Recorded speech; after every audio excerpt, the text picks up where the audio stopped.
Hi friends, இன்றைக்கி எபிசோடில் காவேரி அப்பளத்தெல்லாம் எடுத்துக்கின்னு ஆட்டோவில் போகிறேன். விஜயும் ஃபாலோ பண்ணுறாரு. கடையில் போடுறாங்க. அடுத்த கடைக்கு போகும்போது விஜய் அந்த கடையில் போய் மொத்தமாகவே அந்த பொண்ணுக்கிட்ட வாங்கிக்கோங்க, தெரிஞ்சவங்க வாங்கி எனக்கு கொடுங்கன்னு சொல்கிறாரு. கடைக்காரரும் ஓகே சொல்லிடுறாரு.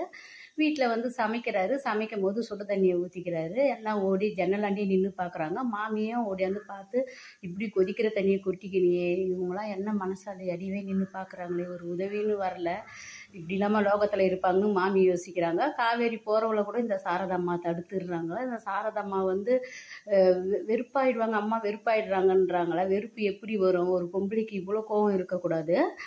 ஒரு பொண்ணு அவனுக்கு ஒன்றுனா துடிச்சு போகிறா. அதை பார்த்துன்னு இருக்கிற அம்மாவால் மனசை மாற்றிக்க முடியல. இவங்க போலனா கூட அந்த பொண்ணை விடலாம் இல்லை, காவேரி போய் உதவி பண்ணுறதுக்கு இவங்க தடுக்காமல் இருக்கலாம்ல. அதை விட்டுட்டு அவளையே உள்ளே போன்னு தடுத்துடுறாங்க.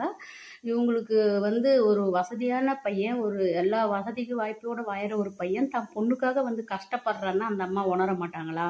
அவன் மேலே வெறுப்பு மட்டும்தான் வருமா? அவனை பற்றி ஒரு நல்ல எண்ணம் வராதா? எல்லாத்தையும் விட்டுட்டு வந்து நம்ம பொண்ணுக்காக தானே இவன் கஷ்டப்படுறான், இவன் கூட நம்ம பொண்ணை சேர்த்து வைக்கணும்னு சொல்லிட்டு அந்த அம்மா உணர மாட்டாங்களா? நிவினும் குமரன் கங்கா எல்லாம் கடையில் இருக்காங்க.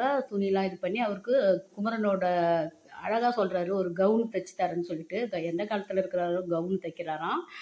அந்த இடத்துல நிவின் வந்து அண்ணா காவேரி நல்லா இருக்கிறாரு, காவேரியை பற்றி விசாரிக்கிறாரு. அப்போ குமரன் சொல்கிறாரு, நீ யமுனா கூட நல்லா வாழப்பாருடா, எல்லா விஷயமும் எனக்கு தெரியும், காவேரி வாழ்க்கையை நாங்கள் பார்த்துக்குறோம், நம்மளாம் இருக்கிறோம் இல்லை, பார்த்துக்கலாம்னு சொல்லிட்டு இதெல்லாம் நல்லா தான் இருக்குது. அடுத்ததான் காவேரி சீக்கிரம் சேர்த்து வைங்க, காவேரி கஷ்டப்படுறத விஜயால் பார்த்துக்கின்னு இருக்க முடியல. அடுத்தது எபிசோட் என்ன நடக்குதுன்னு பார்த்துக்கிங்களா. By by.